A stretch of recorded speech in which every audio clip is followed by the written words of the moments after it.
Dès les premières chaleurs de l'été, la microbrasserie Blind Mind Brewing tourne à plein régime.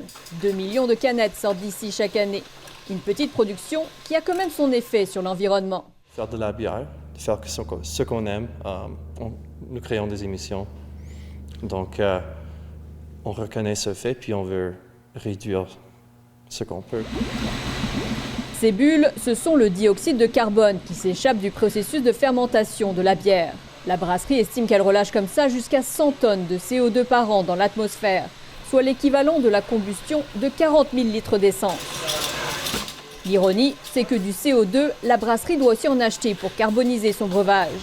L'année dernière, elle a dépensé 60 000 $ pour remplir ses réservoirs en dioxyde de carbone. L'idée est donc simple comme bonjour, boucler la boucle en capturant le CO2 du processus de fermentation pour l'utiliser dans la production de bière. You know, it seems like a simple idea, but there's just a lot of details, to get something that fits for a brewery of our size. Du bon gros sens, mais pas si facile à mettre en place dans une brasserie de petite taille. La technologie qu'utilise une poignée de géants de la bière coûte des millions de dollars. Kirk Zumble a finalement trouvé un système conçu par une entreprise américaine.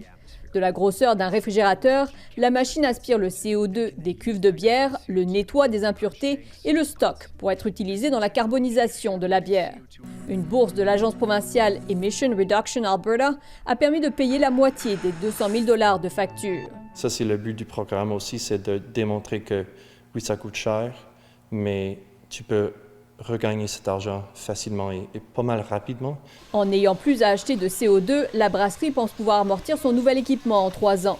Le collège Olds va aussi évaluer le processus pour fournir des données au monde brassicole et inspirer d'autres à suivre le chemin.